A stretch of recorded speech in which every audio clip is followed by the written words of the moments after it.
TV pour cette nouvelle édition de la rédaction. Tout de suite, les titres.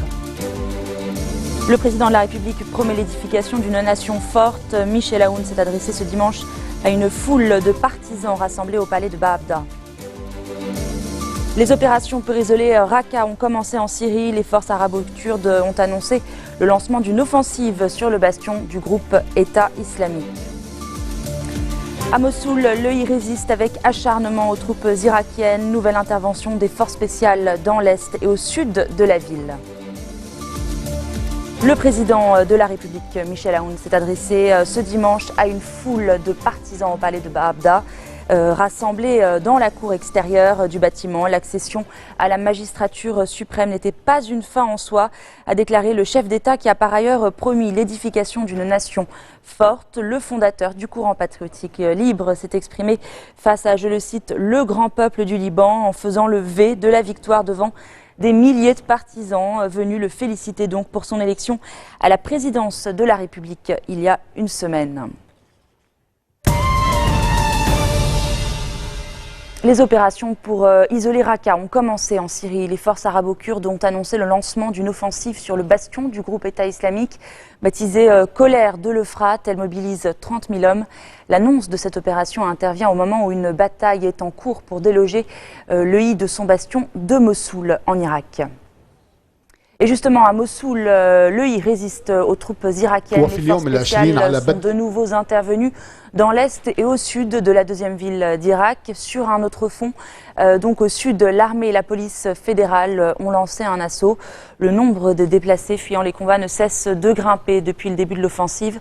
Dans un communiqué, le ministère irakien pour l'immigration a indiqué avoir accueilli 30 000 personnes déplacées en moins de 3 semaines. En Turquie, le principal parti pro-kurde boycotte le Parlement. La formation entend ainsi protester contre l'arrestation de 9 de ses députés, dont ses 2 coprésidents. Nabia Marloufi.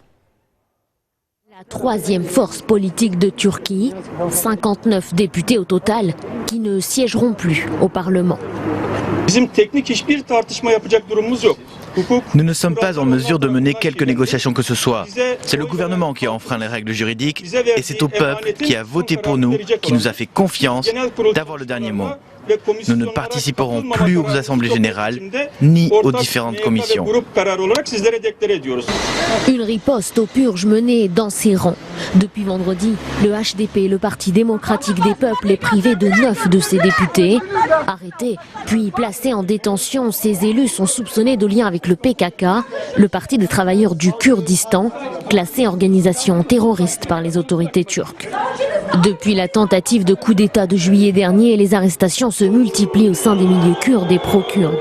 Fonctionnaires, journalistes, politiques, presque personne n'est épargné et chaque rassemblement d'opposition est réprimé par la police. Un autoritarisme assumé qui inquiète l'Union européenne. Ce samedi, de nombreuses manifestations de soutien à la communauté kurde se sont tenues à Cologne, à Zurich ou encore à Paris. Du moins 2 avant la présidentielle américaine, Hillary Clinton et Donald Trump courent actuellement leur dernier meeting. On se retrouve après la pause.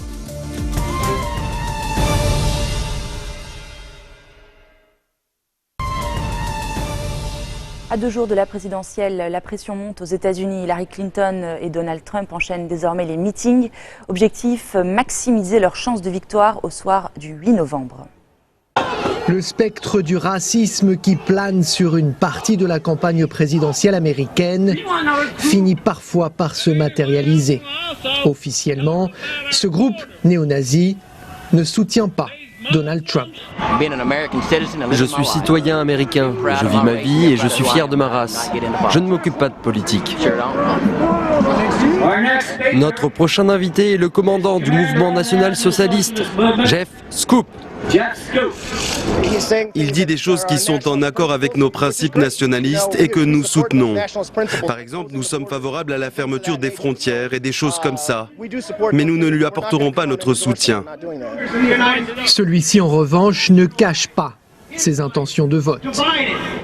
Sur la question de l'immigration clandestine déversée sur notre territoire en provenance de plus de 70 pays, on ne sait pas qui sont ces gens et maintenant il arrive à en laisser rentrer des milliers venant du Moyen-Orient. C'est insensé.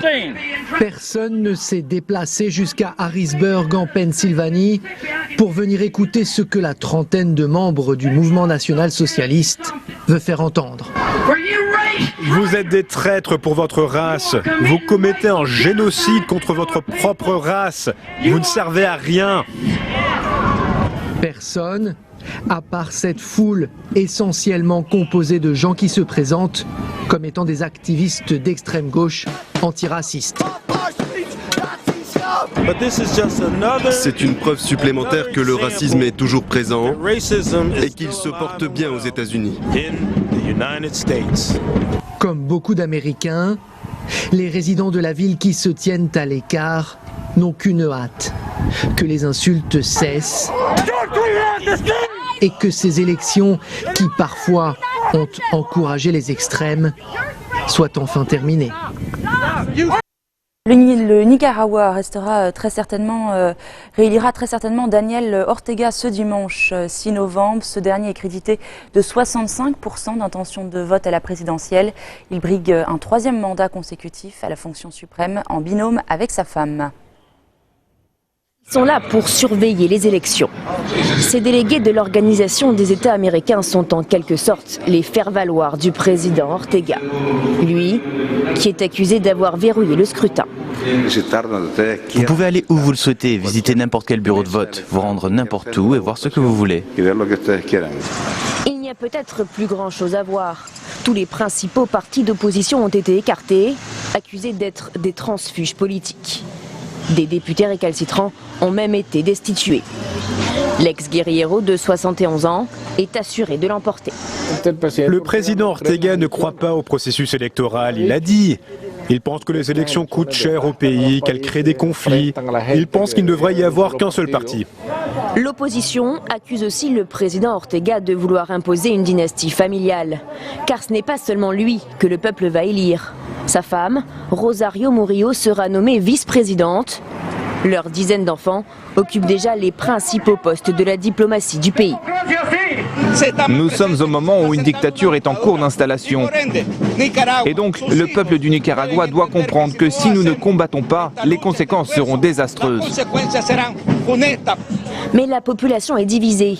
Ces dernières années, le président a multiplié les programmes sociaux et la criminalité a considérablement baissé. Nous avons déjà choisi cet homme. Il est le seul qui a pu vaincre la pauvreté. Seule une abstention massive pourrait contrecarrer les plans du couple présidentiel, déjà surnommé Lord et Lady Macbeth. En Italie, plusieurs centaines de manifestants cagoulés ont affronté la police anti-émeute hier à Florence.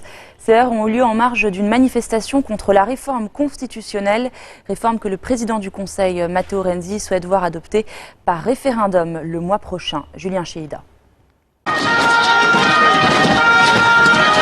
L'affrontement est très violent. Face aux policiers anti-émeute, les manifestants reculent sous les coups.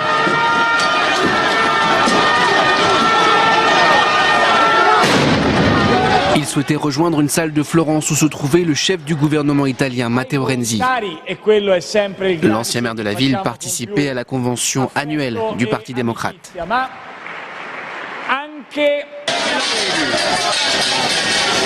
Les raisons de cette colère, le référendum sur la réforme constitutionnelle prévu le 4 décembre. Ardemment défendu par Matteo Renzi, le projet présente un risque de concentration des pouvoirs pour les contestataires. Dans les faits, la réforme prévoit de réduire le rôle du Sénat ainsi que celui des présidents de région. Pour une meilleure efficacité gouvernementale, explique-t-on. Dans les derniers sondages, le non reste en tête à une très grande majorité. Fin de cette édition, voici le rappel des titres qui ont marqué l'actualité de cette journée. Le président de la République promet l'édification d'une nation forte. Michel Aoun s'est adressé ce dimanche à une foule de partisans rassemblés au palais de Babda. Les opérations pour isoler Raqqa ont commencé en Syrie. Les forces arabo-kurdes ont annoncé le lancement d'une offensive sur le bastion du groupe État islamique. À Mossoul, l'EI résiste avec acharnement aux troupes irakiennes. Nouvelles interventions des forces spéciales dans l'est et au sud de la ville. Merci de votre attention. Retrouvez-nous tous les jours à 16h40, heure de Beyrouth. Très bonne fin de week-end.